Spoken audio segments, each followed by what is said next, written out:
irree fi gaachanni uummata Oromoo waboon waraana gabroomsaa PP kan Impaayera Itoophiyaa suphuuf ba'an irratti tarkaanfii ilaalessaa fudhatu jabeessee jira. Haaluma kanaan gootichi waraana bilisummaa Oromoo waboon godina lixa Wallaggaa ona qilxuqaarraa Begii fi mana sibuu keessatti diina du'aa fi madoon adabee jira. Tarkaanfii kaleessa adoolessa 11 2023 gootichi waraana bilisummaa Oromoo aanaa qilxuqaarraa ganda daandii guudii naannoo magaalaa Kolfee jedhamtutti waraana maafiyaa PP maqaa sakatta'insaan bobbaate hattee itti hidhuun du'aa fi madoon adabeera. Loltoota Impaayeratti irraa 8 du'aan yoo adabu 13 ammoo madoo dandammii hin qabneen adabuun meeshaa akaama tokko hidhannoo tokko rasaasa bireenii 580 dugda diinaa irraa hiikee dantaa qabsoo bilisummaa Oromoof galii godhee jira. Oduma wal fakkaatuun ona mana sibuu maqaa Harawwee bakka jedhamuu fi daandii gurraachaa gara naannoo Asoosaa geessu irratti tarkaanfii fudhateen diina irraa 12 ajjeesuun 17 madeessee jira.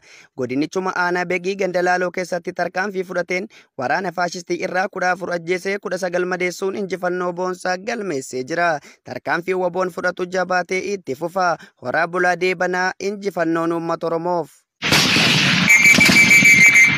Godina Lixa Wallaggaa aanaa Begii fi Qondaalaa keessatti ilmaan Oromoo hidhamanii jiran irraan dararaan gahaa jiraachuun barame.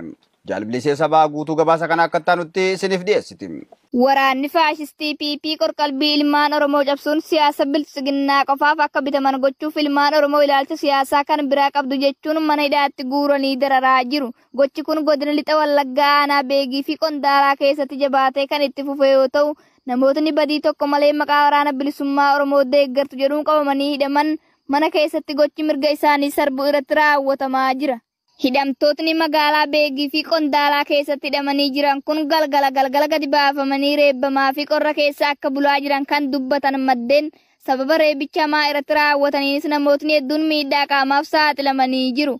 Qabiinsi hidhamaa tokkoof taasifamuu qabu guutuutti kan hin eeggamne yoo ta'u, arrabsaa fi maallaqa isaan hin qabne akka kaffalan taasisaa jiraachuu maddeen dabaluun har'aata biyyoolessa Oromiyaatti himaniiru. Godina Qellem Wallaggaa aanaa Sadan Canqaa keessatti waraanni faashistii PP ilmaan Oromoo 3 ajjeesuun dhaga'ame. Jaalladhi Oromoo waan qindeeffatte qabdi. Murni ajjeesuun mu'amuudha jechuun yeroo aangootti dhufe miidiyaan afarsaa ture bilchiginnaan aangootti dhufe oolee osoo hin bulin haadha ulfaa manguddoo fi daa'ima osoo addaan hin baasin akka baalaatti harcaasuu tooftaa waraanaa taasifate. Gochaa isaa farra namummaa ta'e kana guyyaa guyyaan hojjechuutti fufuun kaleessa adoolessa 11 bara 2023 godina Qellem Wallaggaa aanaa Sadan Canqaa ganda cirrachaa bakka Gooshii jedhamutti waraanni maafiyaa PP dargaggoota 3 maqaan isaanii Dabalaa Mirreessaa, Kennasaa Hambisaa fi Ifaa Iddoosaa ajjeesuu rameera. Ilmaan Oromoo dhimma isaaniif daandii irra deemaa turan waraanni faashistii PP aanaa Haroo Sabbuu irraan konkolaataa ooraaliin humna dabalataan gara magaalaa Canqaatti fiigaa turte badii tokko malee ajjeesuu kan nuuf himan jiraattotni waraanni faashistii PP kun tarkaanfii waboon irratti fudhatu isaan ammoo namoota nagaa irratti fudhatu jedhan. Tooftaa ittiin waraanni bilchiginnaa namoota nagaa ajjeesee waboon sababa namootaaf akka isaan dhiisu baafatan ta'uu ni beekna kan jedhan. Hawaasni naannichaa du'aa keenya awwaalanus siyaasaa fi aangoo bilchiginnaa awwaaluuf ni hojjanna jechuun xiqqeeffatanii kan dubbatan jiraattota aanaa Sadan Canqaa ganda cirrachaati. Godina Lixa Harargee aanaa Ciroo keessatti sabboontota ji'oota hedduu hidhuun dararaamtuu irraan gahaa jiraachuun beekame. Jaalacharuu Roobaa waan qindeeffate qaba. Godina Lixa Harargee aanaa Ciroo fi magaalaa Ciroo keessatti hidhaan kan durii caalaatti jabaatee kan jiru yoo ta'u, magaalaa Ciroo keessatti addatti hidhaan dubartoota irratti xiyyeeffatee jira. Dubartii maqaan ishii Kimiyaa Jamaal Abdii jedhamtu erga waajjira poolisii magaalaa Ciroo keessatti hidhamtee ji'a 7 keessa kan jirtu yoo ta'u, Kimiyaan nama hojii dhuunfaa hojjechuun maatii ishee jiraachistu ta'uu maddeen har'aati biyyoolessa Oromiyaa himaniiru. Kimiyaan hanga har'aatti yakka tokko otoo hin qabaatin murtii tokko malee waajjira poolisii keessatti dararamaa jirti. Fatiyaa dubartiin jedhamtus dhaloonni ishee magaalaa Asaboot kan taatee fi bakki isheen amma jiraattu magaalaa Ciroo yoo taatu erga hidhamtee ji'a 8 darbitee jirti. Fatiyaanis yakka tokko otoo hin qabaatin Oromummaan yakkamuun waajjira poolisii magaalaa Ciroo keessatti dararamaa jirti.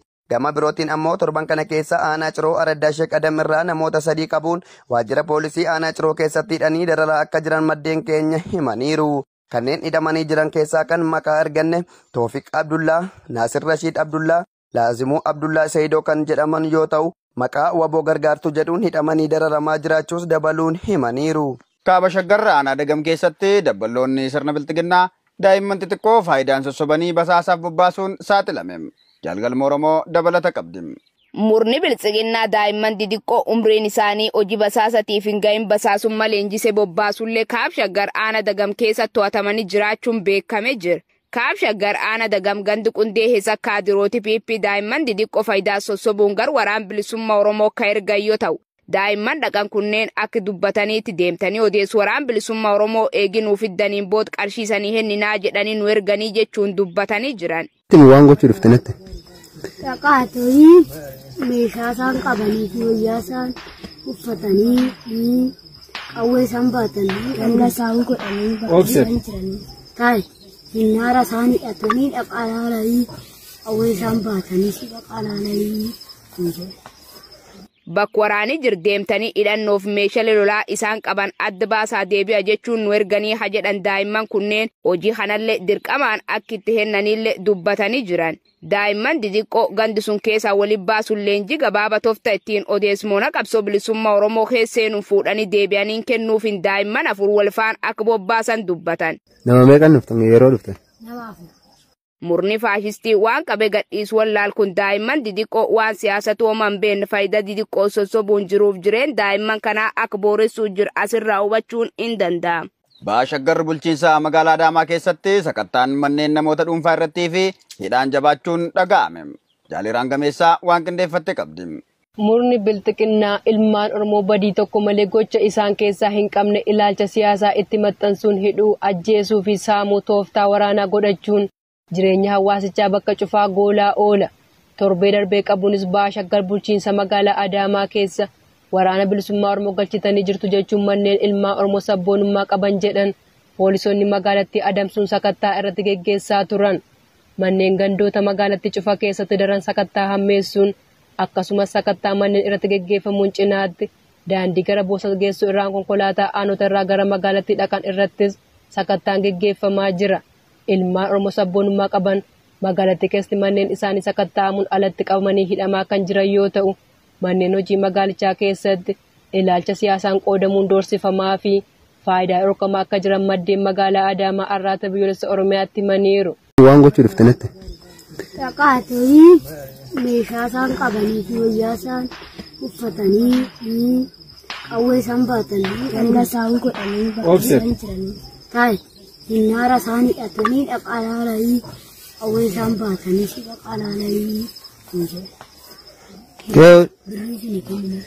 Birri meeqa isinii kennina isin jedhe? Shigii. Maal jette? Shigiidhaan jechuun shiitu. Akkasii? Inni namichi isiniin jedhe sun? Biraan eenyu? Kan akkamiitiin? Diimadha. Diimadha? Eessarraa dhuftanoo? Qundee. Qundeedha? Siinoo maal isin jedhan? Ayaanis akkasuma naan jedhan. Akkasuma isin jedhani? Bakka tokkotti isin barsiisan moo garaagara isin barsiisan? Bakkuma tokkotti nu argani. Suuqis bakka tokkotti isin argani? Koshooroo meeqa meeqa isinii kennan gaafsi? Koshooroo shigaa afur kennan. Shigaa afur isinii kennani? Ilaa?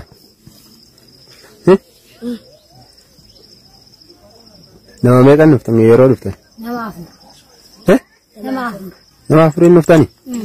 Nama afur. Takkittii sun maqaan ishee? Tashaalee. Tashaaleedha?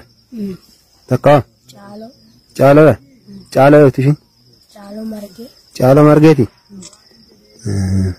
Ishiin caaloo margee sun diimtuu nama gurraatte? Magaala. Magaala? Eessa manni keessanoo? Qundee. Qundee. Naannoom tokko? Maal walii taatasi? Abbaa kiyyatu haadha hiite yennoo taa'an jedhiin jedhe. Miinjee taafi?